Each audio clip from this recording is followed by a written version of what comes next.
안녕하십니까. 12월 19일 장성철의 제주읽기. 결국엔 2023년이 바로 코앞으로 다가왔습니다. 그렇죠. 이제 연말이니까. 2023년 새로운 새해 앞서 2022년 올해 음, 참 다사다난했습니다, 정말. 대통령 선거 있었죠. 예. 또 지방선거 있었죠.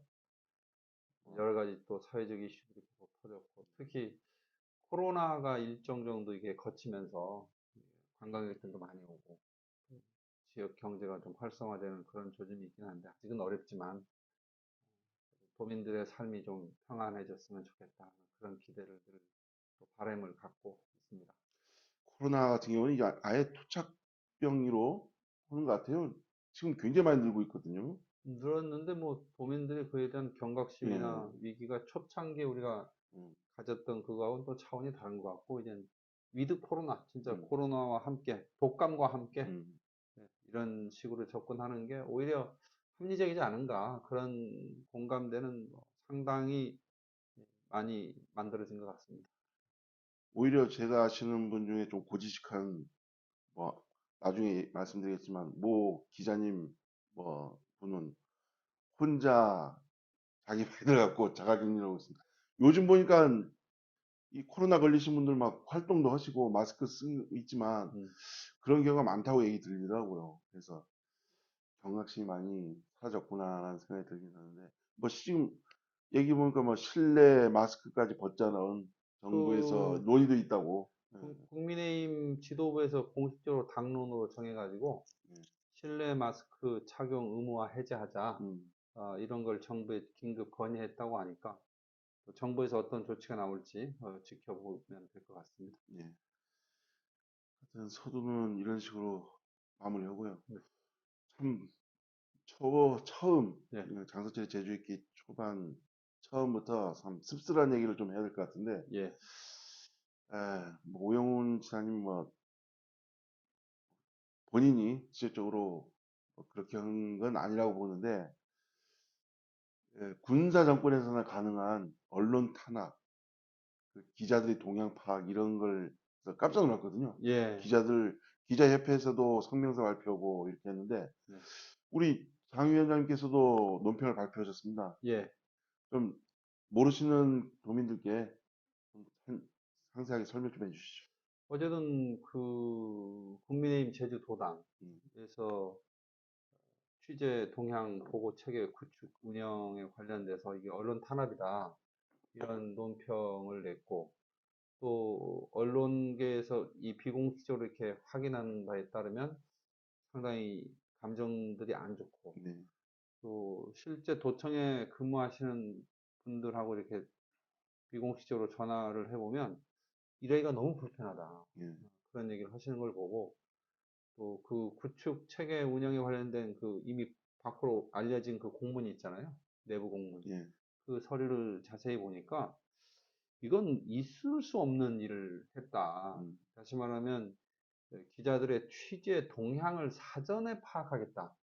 이 말은 보도가 되기 전에 뭔가 조처하겠다, 이렇게밖에 볼 수 예, 없는, 예, 그래서 사전 언론 검열까지는 못하죠. 이게 어쨌든 사전 언론 보도를 이렇게 통제하려고 하는 그런 의도가 명백하기 때문에 이건 명백한 언론 통제고, 언론을 장악하려고 하는 불순한 음, 기도고, 이렇게 봐서 민주주의에 대한 기본적 가치의 문제이기 때문에 지역 정치 활동을 하는 저희 입장에서는 당연히 입장을 내야 되는 거 아니냐, 그런 차원에서 논평을 지난 금요일 날 음. 발표했죠, 긴급하게. 예.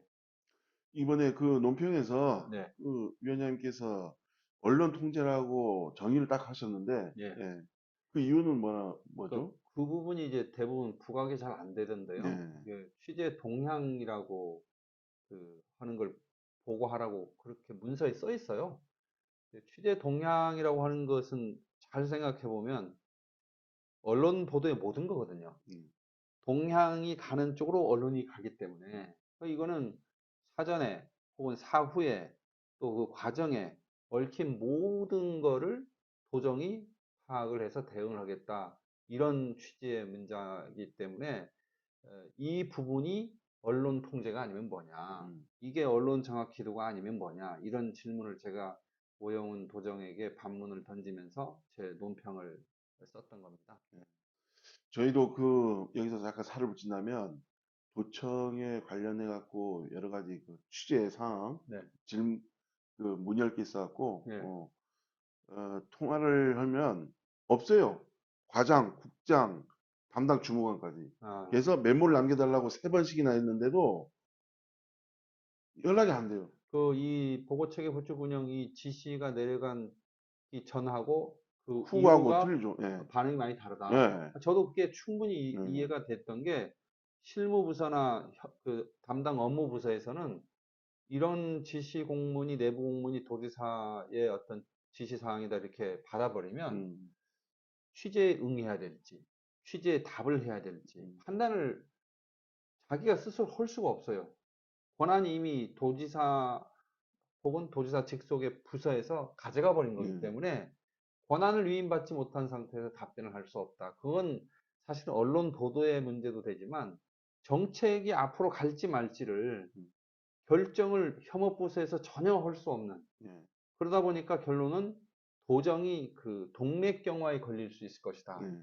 그래서 결론적으로는 오영훈 도정 그 자체가 부하가 걸려가지고 운전을 할 수 없는 그런 상황까지 올 거다. 그런 판단을 했기 때문에 이번에 이제 언론 통제라고 하는 것이 스스로 발목을 잡을 수밖에 없는 그런 제가 그렇게 했어요.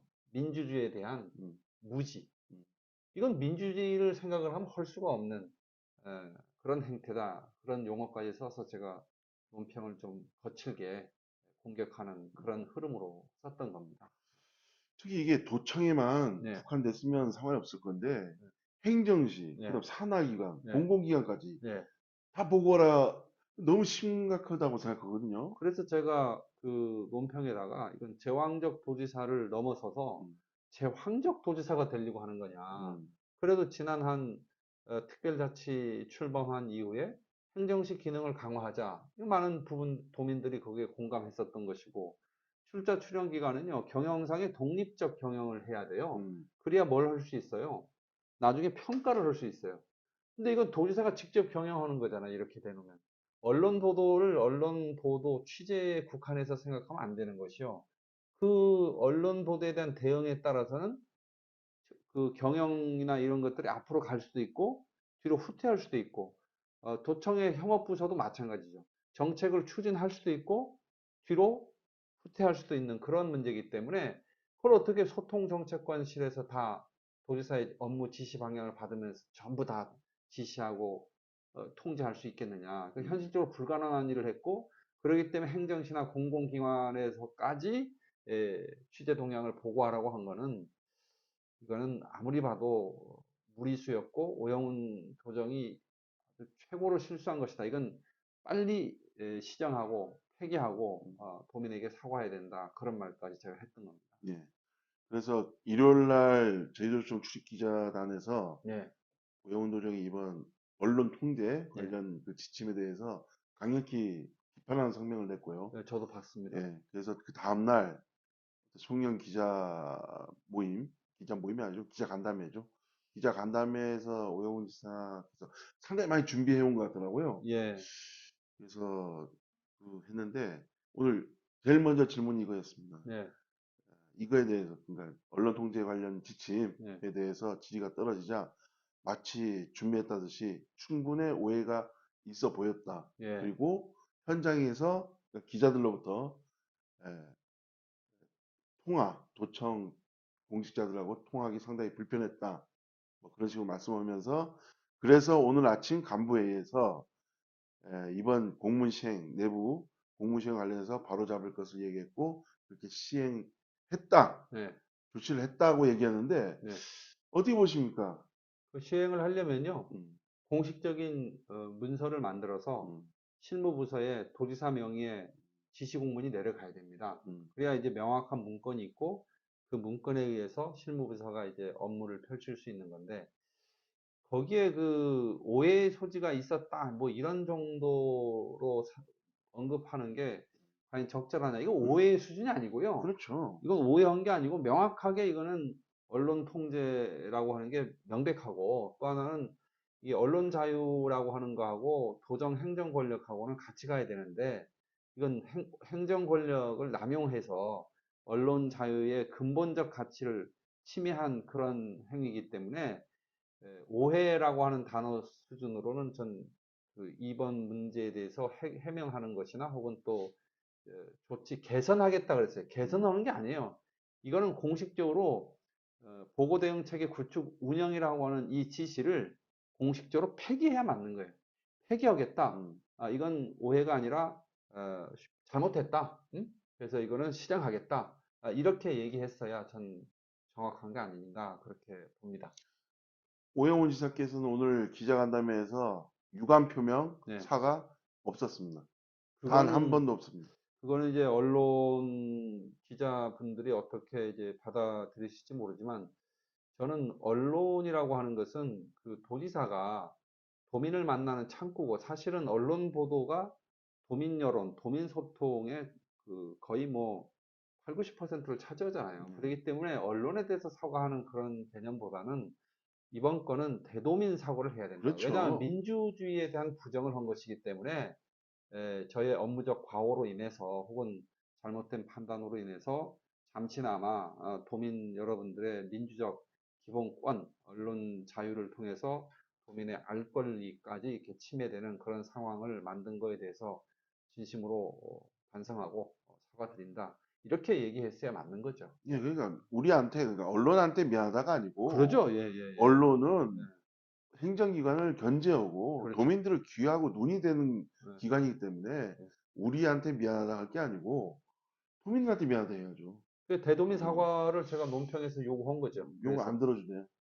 그 부분은 두고두고 짐이 될 수 있습니다. 예를 음, 들면 그 민주주의의 가장 기본적 가치인 음, 언론 자유를 아주 심각하게 훼손한 거에 대해서 어, 유감 표명 정도가 사과를 하지 않으면 예, 아니 나는요 이걸 그렇게 민주주의에 대한 기본적 가치를 훼손한 거라고 생각을 하지 않습니다. 예, 이렇게 얘기한 거나 다름없기 때문에 그렇죠. 본 오영훈 지사의 그 민주주의에 대한 기본 철학, 또 언론 자유에 대한 기본 자세, 이거에 심각한 문제가 있구나 이런 평가를 받을 수밖에 없기 때문에 전 가능한 한 조속한 시일 내에 도민들한테 공식적으로 사과의 말씀을 하는 것이 도지사로서 당연히 해야 될 일이다. 전 그렇게 분명하게 주장하고 싶습니다. 그 오영훈 지사님 이날 간담회에서 그 말씀하신 부분을 제가 발췌해서 말씀드리면 제가 취재 부분에 대응 문건을 만들어 지시한 적은 없었다. 그렇게 얘기하면 안 되죠. 그러니까 들어보십시오. 네, 아마 간부회에서 갈등 사안이 저에게 미리 보고되지 않거나 혹은 다른 경로나 언론 보도를 통해 늦게 인지하는 경우가 있었다. 이를 개선하기 위한 방안이라고 얘기하는데 이게 그러니까 오영훈 음, 도지사 스스로 저 도지사인 저는요 잘못한 게 하나도 없어요. 음, 실무부사가 오버한 거예요. 그러면요 그 이렇게 파문이 커지고 문제가 됐다면요 도지사의 업무 지시가 없었음에도 불구하고 실무부서로 그런 공문을 시행한 그 라인에 있는 실무 공무원들 책임자급이 있잖아요. 다 문책해야 돼요. 음, 근데 저는 제가 일을 해봤지 않습니까? 이런 부분을 도지사한테 보고해서 업무 지시를 받지 않고 시행한다? 있을 수 없어요. 음. 저는 제가 취재 부분에 대응 문건을 만들라 지시한 적은 없다. 글쎄요. 과연 그런 일이 있을 수 내부 있는가? 문건 예를 들면, 도지사 지시인데 도지사 음, 사인 안 할까요? 사인을 했느냐 안 했느냐에 따라서 네, 실무부서에서 그런 것들을 각 그 소통관실이나 정책관실이나 음, 공보관실로 보고를 네, 받아서 뭔가 대응을 해야 될 거 아니냐. 음, 이런 식을 얘기하면 그게 지시예요. 음, 그리고 이런 공문을 몇 월 며칠 날 며칠에 만들어서 실무부서에 공문을 이렇게 만들어서 보내라. 이렇게 얘기했다고 하는 게 지시가 아니에요. 도지사나 이 최고 책임자는 큰 방향을 딱 정하면 음. 그런 것이 곧 지시예요. 그래서 전 이번에 그 제가 취재 부분에 대응 문건을 만들라 지시한 적이 없다. 첫째는 이건 굉장히 무책임한 거고요. 이런 도지사 믿고 어느 공무원이 일을 할 수 있겠어요. 정말 문제가 되면 그건 책임은 도지사인 제가 지겠습니다. 음. 해야 실무 공무원들이 도지사를 믿고 일을 할 수 있는데 엉뚱하게 도지사의 업무 지시 방향과 다름없는 메시지를 받고 그거에 맞춰서 일을 했는데 나중에 문제가 되면 도지사는 나 몰라라. 이렇게 하면요, 도청 공무원들 앞으로 나가면서 업무 추진 안 할 겁니다. 예, 이 부분은 심각한 문제라고 봐요. 한 책임 회피성 발언이다. 예, 그러니까 이런 도지사로서의 책임을 지는 기본적 그 자세의 문제죠. 전 설사 예를 들면 본인이 구체적 지시를 하지 않아서 이런 문제가 생겼다 하더라도 실무부서에서 잘못한 일이다. 책임을 실무부서에 돌리는 듯한 이런 말을 한 건요. 도정 최고 책임자로서 해서는 안 될, 음, 다시 말하면 도지사로서의 업무 능력 자격이 저한테는 별로 없어요. 이렇게 고백한 거나 마찬가지예요. 이렇게 얘기하면 안 돼요. 도지사, 또 그렇게 하면 공무원들 도지사 안 따릅니다. 네. 그렇겠죠. 네. 저쪽이 책임 회피성 발언을 해버리면 누군가 제가 공무 공무원 생활을 하면서 예. 여러 가지를 다뤄야 되는데 이거에 대한 책임이 문제 발생할 수 있겠죠. 그러면 도지사가 책임을 져야 든든했는데 예. 만약에 누가 일을 하겠습니까? 추진 안 설사, 하죠. 설사 도지사가 이거에 대해서 단 0%도 음, 관여하지 않았다. 음, 그런 상황에서도 이건 내가 한 거야. 이거 내가 잘못했어. 그렇죠. 이렇게 도민들한테 말씀을 하고 음, 실무부서들한테 비공식적으로 그거 왜 내가 없는 데서 그렇게 오바를 음, 하냐? 예? 이렇게 하면 안 되지. 해서 이렇게 비공식적인 질책을 음. 할 수는 있어도 공개적인 자리 나와서 그 실무 공무원들이 저 오바한 거예요. 걔네들이 책임져야 되는데 근데 책임 징계나 이런 거 하겠어요? 안 안 하겠죠. 하겠죠. 그러니까 결국은 도지사가 한 건데 본인이 한 게 없다 이런 식의 주장을 하는 건 단도직입적으로 얘기할까요? 비겁해요. 그렇게 하면 안 돼요, 도지사. 저는 하나 더 추가해서 얘기하고 싶은 게 뭐냐면 공보관, 공보관 지금 오신 분은 에, 일간지도 해나고 방송도 해난 분이고 보고 지금 소통 담당관 그분은 오랫동안 시민사회단체에 활동해왔고 근데 두 분한테 밑에서 이런 상황이 벌어진 상황 각계 취재 동향을 보고받았거든요. 그러면 이분들을 분명히 느꼈을 겁니다. 언론계에 있어갖고 시민사회에 있었기 때문에 이게 문제가 됐을 거라 할 건데 근데 이분들이 그 정보를 받는 담당이 됐거든요. 근데 아무 소리 안 하는 문제가 더 심각한 거 아닌가요? 뭐 그렇게 볼 수는 있는데 네.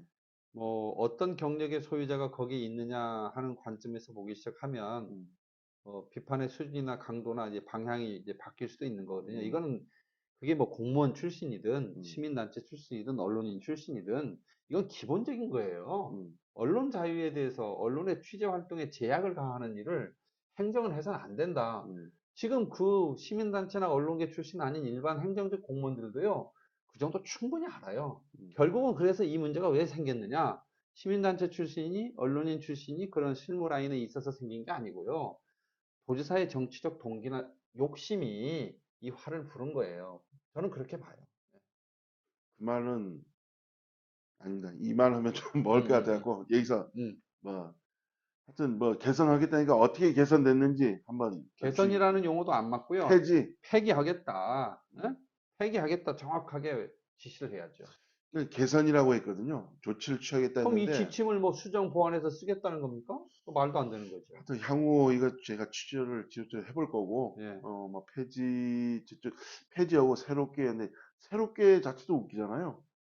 아니, 어, 그러니까 통상적인 그 도정의 지원 혹은 그 기획 혹은 조정 이런 역할을 하는 게 이제 기획관실이고 이제 소통관실인데 음, 그런 부서에서는 주요 핵심 갈등 사안에 대해서 핵심 현안에 대해서 음, 각 관련 업무 부서에서 직접적으로 자료들을 다 받고요. 총괄적인 정리나 또 관리를 하고 있습니다. 음, 그러는 과정에 언론 보도 내용이 좀 문제가 된다.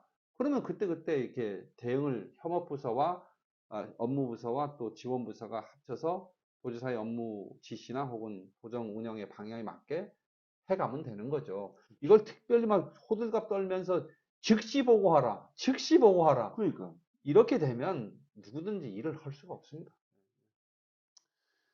하여튼 향후 어떻게 개선되는지 음, 개선이 어떤 식으로 지금의 논란이 음. 이 공직에 어떻게 이어질지 뭐 지켜보겠습니다. 아마 뭐 많은 기자들이 그거에 대해서 눈여겨보지 않겠습니까? 그리고 두 번째로 넘어가겠습니다. 그 제가 지난 14일 날 저녁에 그 제주 프랜차이즈 점주 협의회 회장님인 오정훈 대표님 만나서 얘기를 들어봤거든요. 그저 지난번에 일회용 컵 그 보증금제 그 반발하는 기자회견 할 때 앞에 서서 말씀하신 예, 예, 예, 그 예, 예, 오정훈 예. 대표님. 하여튼 그 오정훈 대표님 인터뷰한 그 영상 네. 같이 여기에 끼워 넣을 거니까요. 막 그렇게 하시고.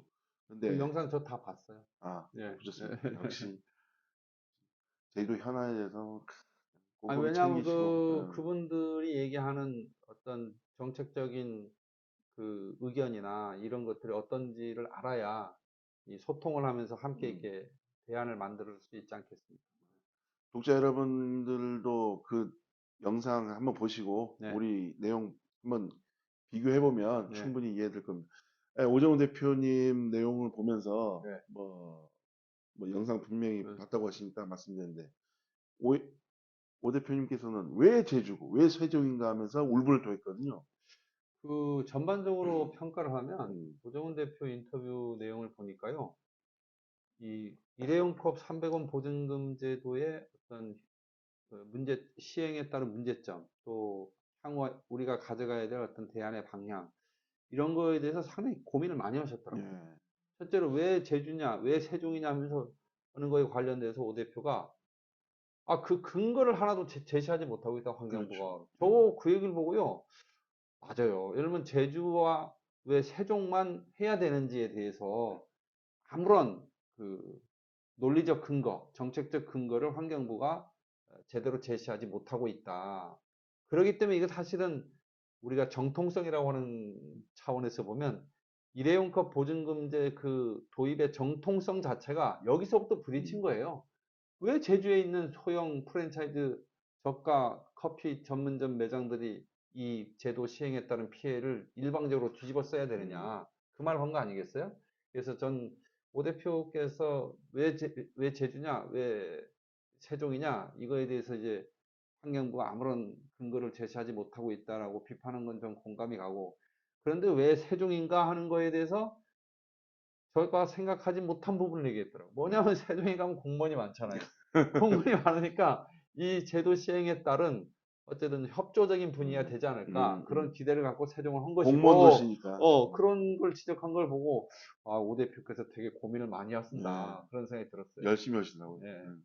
오 대표님도 이 정책이 음. 목표가 무언가? 그 아, 목표, 말 잘했잖아요. 한번 어, 말씀해 주시죠. 예. 그게 뭐 플라스틱과 관련해서 이게 음, 재활용하는 게 목표냐, 음, 플라스틱 사용량을 줄이는 게 음, 목표냐. 음, 그러면 이러면 재활용률을 못하려면 수거를 많이 해야 음, 되고, 음, 플라스틱 사용 자체를 줄이려면 일회용컵 사용 자제 캠페인을 해야지 음. 보증금제로 하면 안 되거든요. 어, 그러니까 뭐가 뭔지를 모르겠다, 정책의 음. 목표가. 아이고, 너무 정확히 짚어갖고 깜짝 놀랐어, 저도.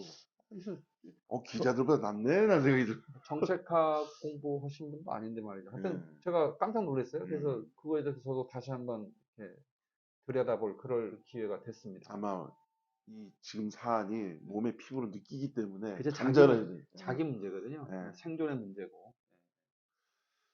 그, 뭐, 여러 가지 얘기가 있지만, 이 과태료 부과하겠다는 강압적인 예, 환경부에서 태도를 보였다는데, 예, 이건 좀 민주주의 사회에 예. 이건 어디 공산국도 아니고, 아니, 그러니까 이러면 음, 환경 정책을 할 때 규제 위주의 방식이 있고, 그게 대표적인 게 예, 과태료죠.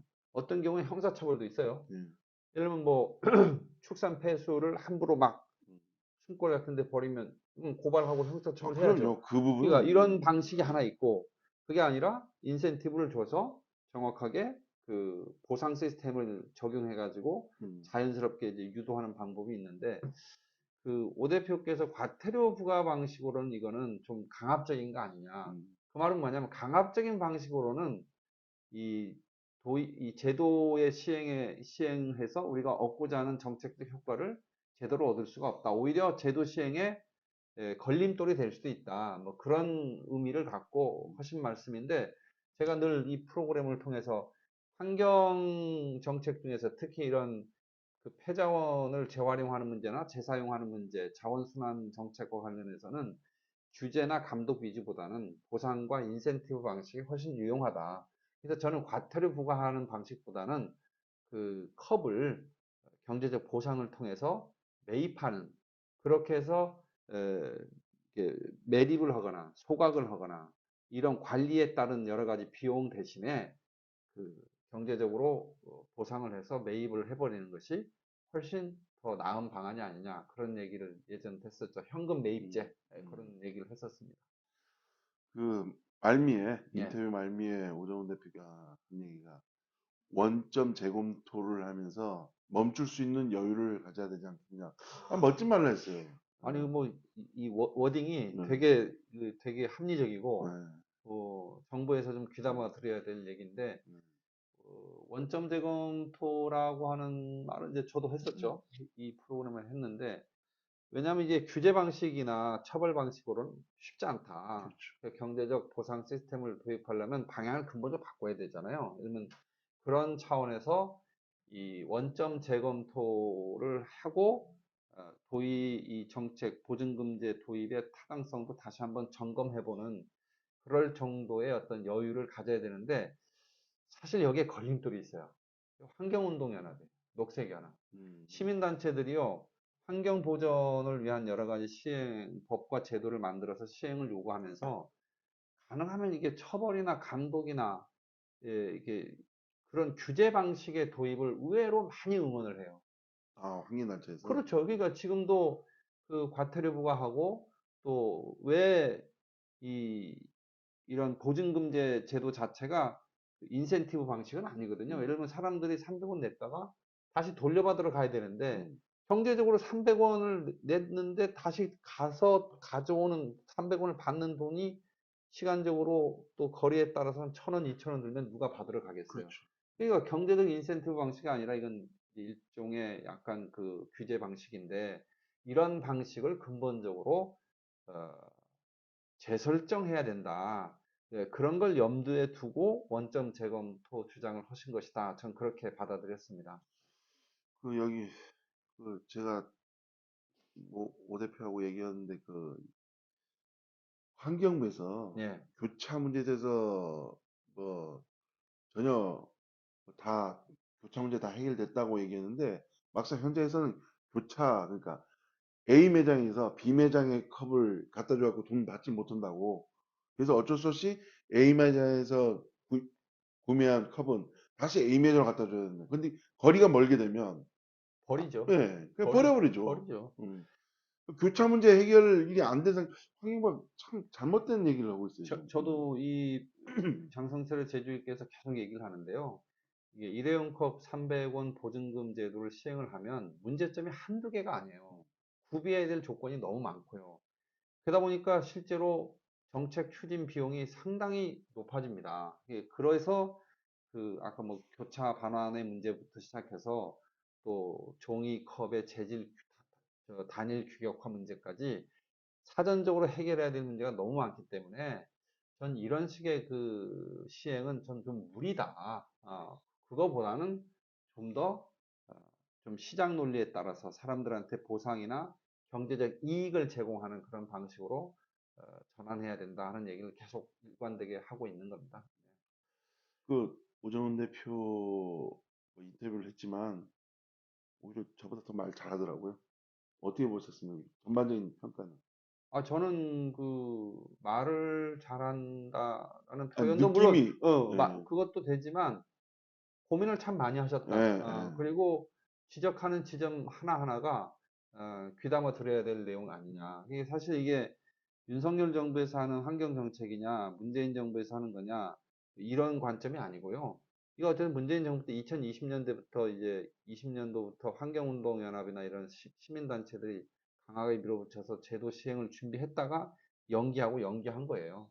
전기값 인상을 계속 연기하고 똑같아요. 그러면 좋았던 정책이면 왜 연기했겠어요? 제도 시행에 따른 무리한 점이 계속 노출이 되니까 하긴 해야 되는데 방향 수정은 안 되고 방향 전환은 안 되고 그러다 보니까 현재까지 온 거죠.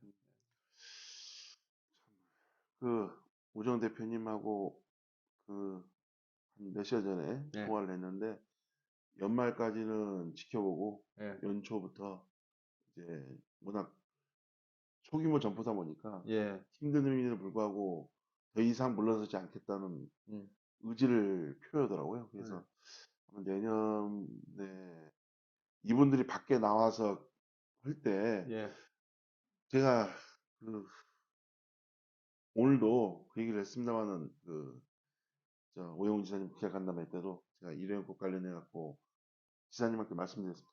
환경부하고 그 프랜차이즈 점주들하고 이렇게 첨예의 갈등 맺고 있는데 도정에서 적절하게 이분들을 어떤 풀 수 있는 방안을 마련해달라 했는데 뭐 이 정책의 취지는 점주님들도 다 이해할 것이다. 예, 하면서 음. 잘 될 것이다. 원론적인 답변으로 끝내버리더라고요. 그 취지에 대해서는 다 동의하죠. 근데 그렇죠. 정책 수단이나 정책의 방향, 이거에 대해서 지금 동의가 안 되는 거거든요. 아까도 말씀드렸지만 300원 보증금제라고 하는 것이 기본적으로 지도 감독 그런 방향이기 때문에 이 방식으로는 환경자원순환 정책이 다른 것도 안 돼요. 예를 들면 네. 플라스틱을 재활용률을 올리기 위한 그런 방식도요. 규제 방식이나 페널티, 뭐 과태료 이 방식으로는 저는 안 된다고 생각합니다. 근본적으로 보상 시스템, 인센티브 시스템을 다른 그 영역에까지 순환시켜야 될 자원들을 넓혀서까지 좀 과감하게 도입하는 그 환경 자원 순환 정책의 근본적 방향 재설정, 그게 전 필요하다고 보고, 저는 제주도가 그런 면에서는 도정이 그 플라스틱이라든지 또 이런 일회용 컵 그 재사용 음, 혹은 보증금 이런 제도들을 좀 잘 모아서 제주도에서 플라스틱 컵이나 일회용 컵이나 자원순환 정책이 이렇게 하니까 잘 되더라 하는 제주 특별자치도를 우리가 하는 이유가 음, 환경부가 하더라도 제주도만의 독특한 또 남다른 합리적인 그런 정책을 만들어서 시행을 해서 그게 잘 되면 음, 전국으로 시행을 해야 되는데 환경부에서 만들었다고 해서 제주 특별자치도가 꼭 따라가야 되느냐. 음. 이거 특히 시범 사업의 경우.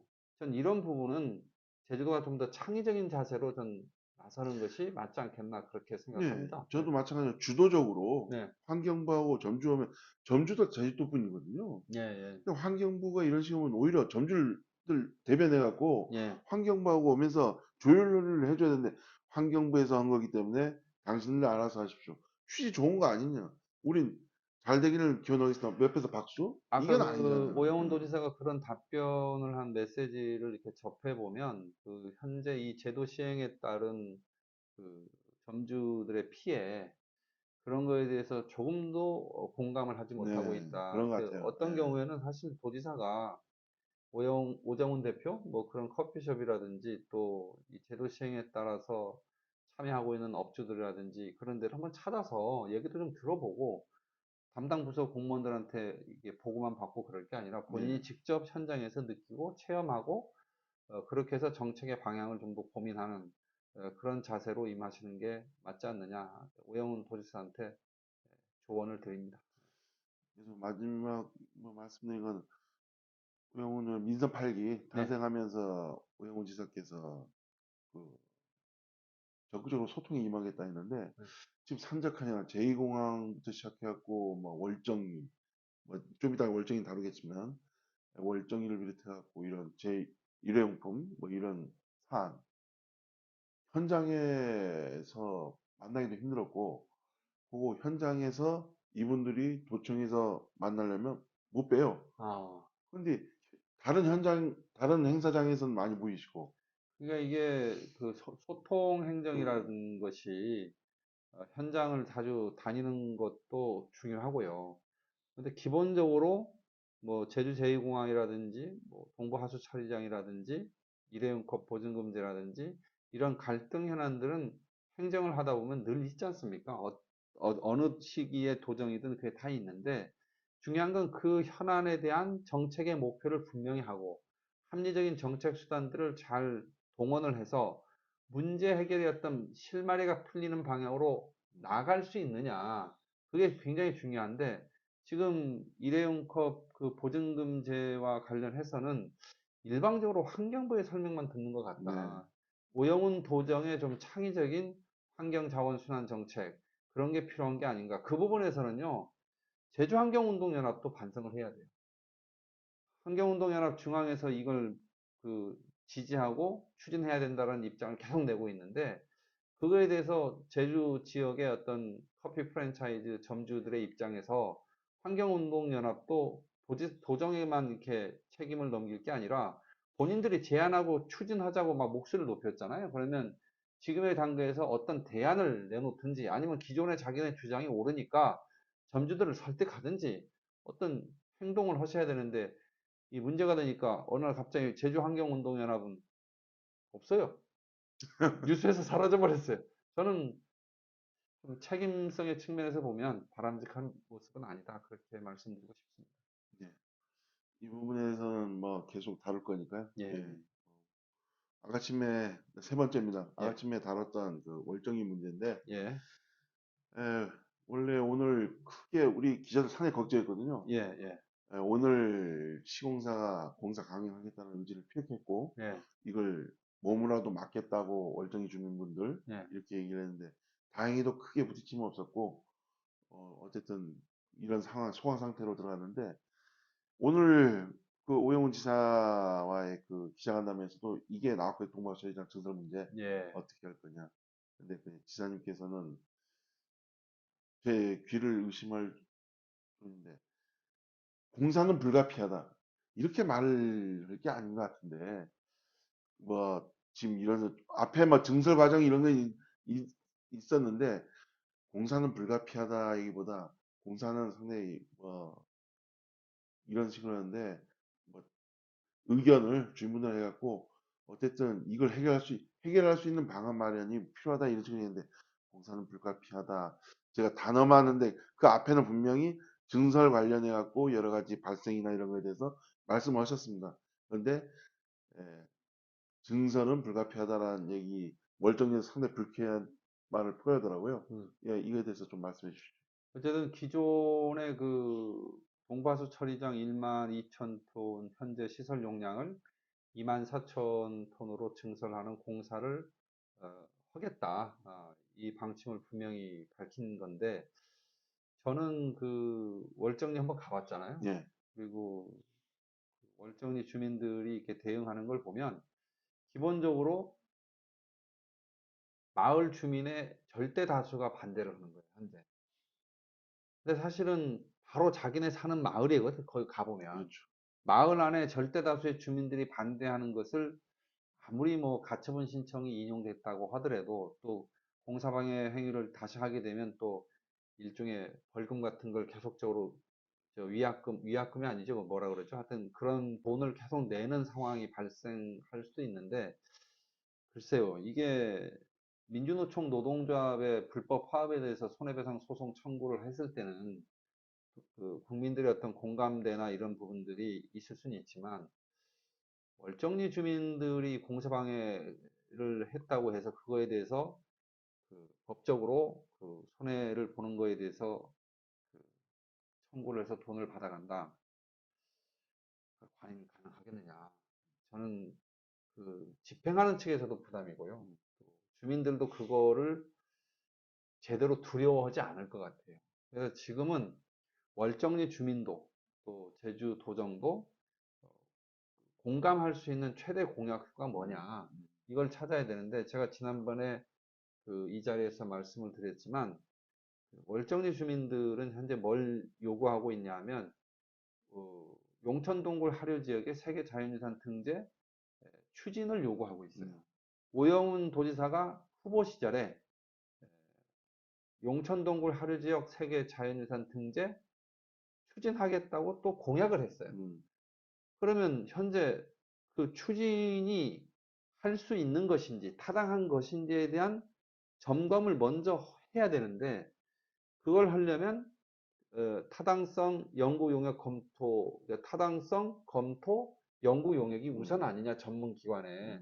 그래서 오영훈 지사가 연구 용역을 먼저 발주를 하고, 그 연구 용역의 결과 현재 그 하수정말 처리장 그 부지에 그 용천동굴이 세계 자연유산으로 등재됨으로 인해서 그 시설이 있는 게 적절한지 아닌지도 사실은 연구 용역에 포함이 될 거 아니겠어요? 네, 그런 과정을 거쳐서 타당성이 있다면 전 하수종말 처리장을 거기에 증설을 하는 건 옳지 않고, 경우에 따라서는 그 월정리 주민들이 에, 용암동, 그 용천동굴 하류 지역을 세계자연유산으로 등재하는데 기존 시설이 불편하다면 그런 것도 과감하게 철거하는 것도 좀 고려할 수 있다고 보고요. 그렇지 않고 그 세계자연유산 등재 타당성이 없다고 결론이 나면 월정리 주민들도 그 부분에 대해서는 본인들이 주장했던 논거기 때문에 이게 타당하지 않다고 연구 용역 결과가 나왔으니 그 부분에 대해서는 이 하수종말 처리장 증설하는 부분에 대해서는 좀 전향적으로 나오는 게 맞지 않겠나 그런 말씀을 드리고, 또 하나는 오영훈 도정에 꼭 제가 여러 번 같은 얘기를 반복하게 되는데요. 이제는 그 주민들이 혐오하고 기피하는 시설을 설치할 때 그 해당 지역 주민들한테 일방적인 피해나 일방적인 희생을 요구하는 것은 시대 상황에 맞지 않습니다. 지금 증설을 하게 되면 어쨌든 이제까지도 고통을 받았는데 월정리 주민들은 앞으로도 수십 년 동안 고통을 받아야 된다라고 생각하기 때문에 저렇게 반대하는 거 아니겠어요? 그거보다는 현재 기피 혐오 시설로 되어 있는 하수 처리장을 다른 시설하고 연계해서 패키지 그 시설로 만들어 가지고 그게 주민들이 보기에는 혐오나 기피 시설이 아니라 지역 발전에 도움이 되는 시설이다. 충분히 그걸 인식할 수 있는 수준으로 그 패키지로 해서 전환을 시켜놓고 이걸 원하는 지역에 대해서 공모를 해가지고 시설 추진하는 것이 전 맞다. 그런 방향으로 전 정책 추진이 전환이 돼야 된다 하는 말씀을 꼭 드리고 싶습니다. 네. 그 월정리 위원장님하고도 통화했는데 내일 11시에 기자회견을 갖는다고 하니까 아마 월정리에서 이거 관련해 갖고 뭔가 자신들의 생각을 밝힐 겁니다, 아마. 그 월정리 주민들도 제가 제안한 것이 뭐 꼭 정답은 아니지만 그 용천동굴 하류지역 세계자연유산 등재 추진에 대한 타당성 검토 연구 용역을요, 전 오영훈 도전에 과감하게 전 요구하는 네. 것도 지금 공사를 강행하는 것을 막는 중요한 그 명분으로 작용할 수도 있기 때문에 좀 전향적 검토를 주민들께서 해주시면 어떻겠나 하는 그런 생각이 듭니다. 그 오영훈 도정의 하류 지역에서 예, 용천동물이 발생했을 때 예, 만약 용천 있을 때하고 없을 때 해갖고 예. 그 과감하게 던지는 거죠. 저는 어, 개인적으로 그 월정리를 가보니까 용천동굴하고 바로 위에 당천물 동굴이 음, 있고요. 그 위에 만장굴이 있어요. 예, 그러니까 만장굴에서 당천물 동굴로 또 용천 동굴로 이어지는데, 당천물 동굴하고 용천 동굴이 뭐 그 굴로 이어졌냐 말았냐 뭐 이런 거 갖고 논쟁을 하던데, 음, 전 설사 이어지지 구멍으로 이렇게 이어지지 않았다 하더라도 용암 동굴, 용암 어떤 그 바위가 음. 이게 다 연계돼 있다고 하는 건 상식 아니겠습니까? 저는 그러니까 연결될 거라 봐요. 예, 그러니까 동굴이 있느냐 없느냐가 중요한 게 아니고 하나의 용암 동굴개다. 이렇게 음, 보면 전체적으로 좀 보존할 가치는 충분하고, 그만한 정도의 용암 동굴계의 자산이 있다고 하는 것은 그 월정리나 그 주변 지역의 마을뿐만 아니고 제주도 전체적으로 이건 상당히 희소한 음, 자연 자원의 가치가 있는 아주 그 보물적 그 가치가 있는 그런 자원이기 때문에 원천적으로 이걸 잘 보전하고 이거를 생태적으로 잘 활용해서 지역 발전이나 제주 발전에 도움이 되는 그런 어떤 그랜드 프로젝트 같은 게 만들어지는 게 바람직하지 않겠나 그렇게 생각합니다. 예전에 총선 그 보궐선거 할 때 김은남 후보가 그런 얘기를 한 적이 있어요. 음, 그 용천동굴 하류 지역을 세계자연유산 등재를 하자 이렇게 주민들이 얘기하니까 자기가 그걸 추진하겠다 공약을 하면서 뭐라고 표현했냐? 신의 한 수다. 음, 왜냐하면 세계자연유산으로 등재가 되면 하수종말 처리장을 이설하는 데 따른 국비 지원이나 이거를 음. 충분히 받아올 수 있거든요. 아, 그러네요. 그렇죠. 그게 문화재뿐만이 아니고 세계자연유산은 대한민국의 보고 아닙니까? 유네스코에 음, 만약에 이게 등재가 음, 넓혀지면 음. 그렇게 되면 세계자연유산 지역으로 되어 있는 용천동굴 하류 지역에 대한 보전 보호를 국가적으로 해야 되기 때문에 그렇죠.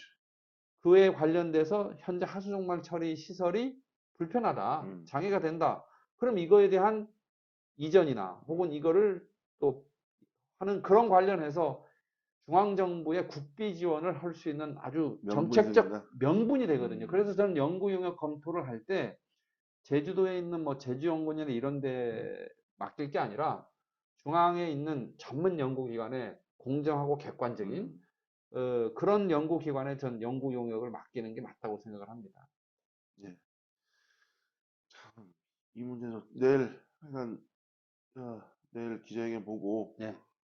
뭐, 어떻게 될지 결과는 가능하게는 뭐, 그게 마련이고.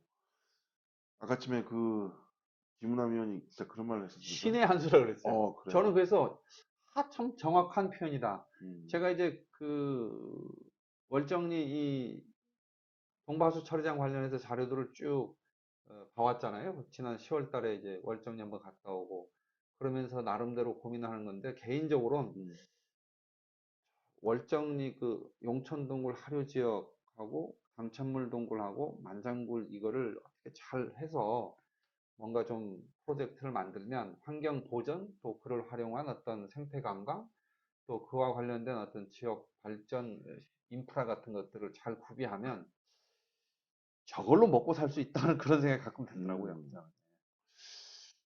섣불리 아까쯤에 마무리하려다가, 신의 한 수, 저 혈세도 줄이면서 그거를, 그러니까 나중에 그, 이제 그 시설이 정말 음, 장애가 되면 음.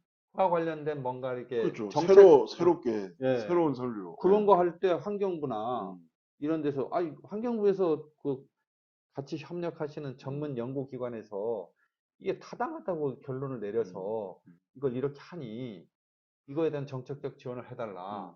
음. 그렇게 하면 명분도 있고 국비를 중앙정부의 받을 수 있는 명분도 있고. 이게 사업 제안을 할 수 있는 음.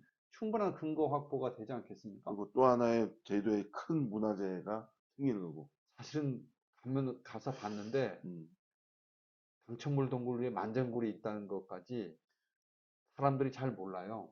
우리는 만장굴 끝을 모르잖아요, 지금. 예, 그러니까 용천 동굴이 있고 음, 당천물 동굴이 있고 그게 만장굴로 이어진다고 하는 거를 이러면 지금 동부하수 처리장에 용천 동굴만 얘기하니까 음, 뭐 조그만 동굴 하나 있는 것 같아 뭐 음, 이렇게 될 생각하시는데 그게 아니고 용천 동굴이 만장굴까지 그러니까 월정리 주민들도요 이게 만장굴과 당천물 동굴과 용천 동굴 이 세 개를 계속 같이 음, 얘기해 주셔야 음. 도민들이 거기가 중요한 데구나 이렇게 생각해서 어, 어떤 월정리 주민들의 주장에 더 많은 귀를 기울이지 않을까 그런 생각도 듭니다. 만약 이거 가정입니다.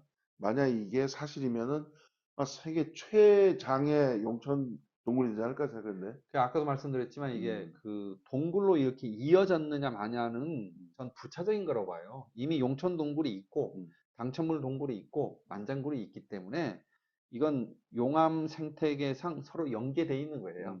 그렇게 그렇죠. 봐야죠. 그러니까 하나라고 봐도 돼요. 그래서 학술적 가치가 전문가가 아니기 때문에 정확히 음, 말씀 못 드리겠지만 이만한 희귀적 가치가 있는 동굴 자원이 밀집해 있는 곳이라면 그와 관련된 어, 제대로 된 정책 프로젝트를 좀 구상을 해야 되는 게 음. 아닌가 그런 생각이 듭니다. 아마 제 생각에는 월정리 마을 측에서 유네스코 쪽에 아마 나름대로 연구를 하셨더라고요. 그 예. 연구된 내용을 가지고 유네스코에 아마 제출할 거라고 보고 있거든요. 제가 요번에 월정리 비대위에서 뭐 도청에 대해서 고발을 하겠다 음, 뭐 하는 기자회견하는 걸 봤는데 또 도청이 또 다음날 반박 성명을 네, 냈잖아요. 네, 그러니까 행정이 뭐 형사고발을 당할 수준의 행정을 했다라고 저는 생각은 안 들고 그럼에도 불구하고 그런 작은 문제 갖고 사법적 공격 혹은 방어 이런 것들이 이루어지는 거는 글쎄요 문제 해결에 과연 도움이 되겠느냐 도민 여론에 호소를 하는 것이 도민들의 지지가 있는 그런 방향으로 주장이 나오는 것이 중요한데 그와 관련해서는 아까와 같은 만장굴, 당천물 동굴, 농촌 동굴 그리고 용천 동굴 하류 지역이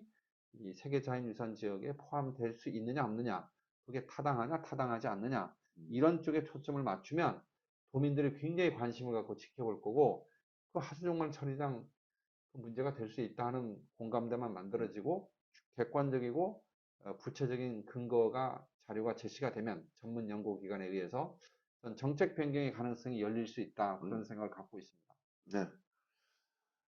아, 문화재, 뭐, 이거 뭐, 하여튼 공정하고 투명하게 네. 해갖고 네. 밝혔으면 좋겠어요. 그러니까 이제 오영훈 도정에서도 좀 받아주시고, 그렇죠. 그러니까 이게 원희룡 도정에서부터 쭉 해온 건데 예.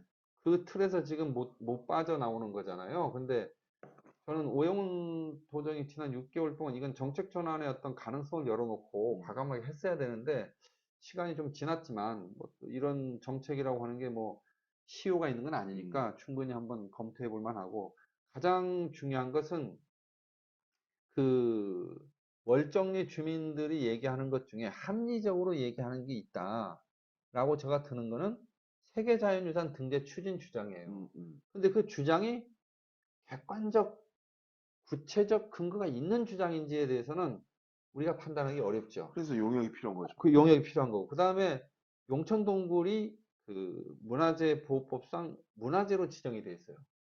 근데 문화재로 지정되기 전에 저 하수종말 철장이 들어섰거든요. 그러니까 이제 하수종말 철장을 짓고 나서 보니까 문화재로 지정이 됐고, 그 다음에 세계자연유산으로 등재가 돼버렸는데, 그게 이제 안타까운 일이 벌어진 거 아닙니까? 근데 이 세계자연유산으로 등재가 된 이후에 이 동부하수 처리장이 기존 시설이 문제가 되고 거기에 음, 증설까지 이루어지니까 주민들의 입장에서는 좀 아니다 음, 이렇게 주장하는 거 감성적인 주장인데 뭐 감성이 전제가 돼야 뭐 정책도 가는 거니까요. 거기에 반드시 정책적 추진에 근거가 될 만한 전문 자료를 확보하는 일에 월정리 주민들께서 좀 나서 주시는 음. 게 문제 해결에 도움이 될 거고 또 오영훈 도정도 그렇게 되면 정책 전환의 어떤 명분을 줄 수 있지 않느냐 그런 생각을 합니다. 네. 하여튼, 아유, 거의 1시간 육박하게 됐는데, 또 오늘 좀 급박하게 보냈고, 워낙 이번엔 그 씁쓸한 내용부터 시작해갖고, 예, 많이 다뤄봤습니다. 다음 주가 마지막입니다. 2022년 맨 마지막. 예, 그래서 지금까지 우리 장성재 제주인께서 다뤘던 내용들 예. 하나씩 다뤄보면서, 현재 현황을 중심으로 해서. 그렇죠. 예, 현재 현황, 그래서 혹시나 모르는 분들, 뭐, 시간이 허락하다면, 예. 개요부터 시작해갖고, 현재 상황, 음. 미래까지 한번, 시간이 허락하면 이렇게 나갈 거고요. 어쨌든, 2022년 장서철의 제주익기를 마무리하는 그런 식으로 하고 시간을 마련해 볼 테니까요. 뭐 필요한 내용 있으면, 우리 제주익기 밑에 글 남겨주시면 고맙겠습니다. 그리고, 이 자리를 빌어서 월정리 주민들한테 한 말씀 예, 제가 예, 해도 예, 될까요? 예. 그 정책을 갖고 이제 싸우는 거잖아요. 그 도정하고 의견이 다른 건데 이럴 때는 그 주장보다는 자료를 우선적으로 모으는 게 굉장히 중요합니다. 네. 좀 더 그런 방향으로 세부적인 노력을 해야 되고 필요하다면 그런 자료 확보하는데 외부의 도움도 과감하게 요청을 하시고 음, 그런 과정에서 구체적인 합리적인 대안들을 제시하면서 하다 보면 도민들이 반드시 전 그 용천 또 당천물 만장굴 이 용암 동굴계 생태계 그 아주 그 천연적 가치, 문화재적 가치, 그 세계 자연유산 등재할 만한 가치 여기에 주목을 해서 문제 해결의 실마리가 풀릴 것이다. 그런 어떤 좀 긍정적인 그런 평가를 꼭 드리고 싶으니까요. 좀 더 어려우시지만 지금까지 해왔던 그 명분을 좀 더 잘 키우고 더 확대해서 해주시면 좋겠다 하는 말씀드립니다. 결국에는 우리 장현진님 말씀은 법적인 싸움보다는 실질적인 명분 찾기로 나서달라는 얘기라고 이해하면 그래야 이제 될까요? 도민들이 음, 거기에 함께 할 수 있잖아요. 왜냐면 그렇죠. 사법적으로 고소고발을 해서는 음. 문제 해결에 전 도움이 크게 되지 오히려 않을까. 첨예하게 더 갈등할 것 같고. 그리고 오영훈 도지사 보고도 정책 전환을 할 수 있는 명분을 만들어 음, 주셔야지 우리는 무조건 하수종말 처리장 자체를 다 반대하니까 공사 강행하면 우리는 목숨 걸고 막겠다. 이것만 나가면 물론 그렇게 되면 이제 하수종말 처리장 주변 지역의 주민들의 고통이나 피해를 도민들이 알면서도 대안이 없기 음, 때문에 선뜻 그 월정리 주민들의 입장에 서서 지지를 해주기가 어려운 측면이 있거든요. 그러니까 그런 어려우시겠지만 그런 조금은 더 넓은 마음으로 좀 더 이성적으로 합리적인 대안들을 만들어내는 그런 쪽으로 활동을 해 주시는 게 저 같은 사람도 이렇게 그 긍정적인 지원 이런 것들을 할 수 있는 계기가 되지 않겠느냐 그런 바람 차원에서 한 말씀 드린 겁니다. 예. 긴 시간 달려왔습니다. 그래서 그 아까쯤 얘기했던 오정훈 그 대표의 그 인터뷰는 링크를 걸어드리기로 하고, 그리고 그 저 오영훈 지사의 그 인터뷰 내용도 링크를 걸어드리겠습니다. 그래서 보시고 저희 말만 듣지 마시고 한번 영상 보시면서 저희 말을 참조하면 어떤 식의 지금 행정이 흘러가고 있는지 알 수 있을 겁니다. 하여튼 긴 시간 동안 이 동영상, 영상, 방송 이렇게 구독해 주시고 봐주시고, 일간제주 TV 구독자 좀 늘었죠? 예. 네, 좀 많이 늘었어요. 한 여러분 일간제주 TV 구독 좋아요도 좀 구독, 좋아요. 좋아요. 나도 이걸 해보래. 제주 장성철 TV도 좀 예, 해주십시오. 예, 장사를 TV까지. 예, 예, 이래서 2000, 이 얘기는 2023년 시작할 때 하는 걸로 하고. 하여튼 지금까지 시청해주셔서 고맙습니다. 네, 감사합니다. 감사합니다.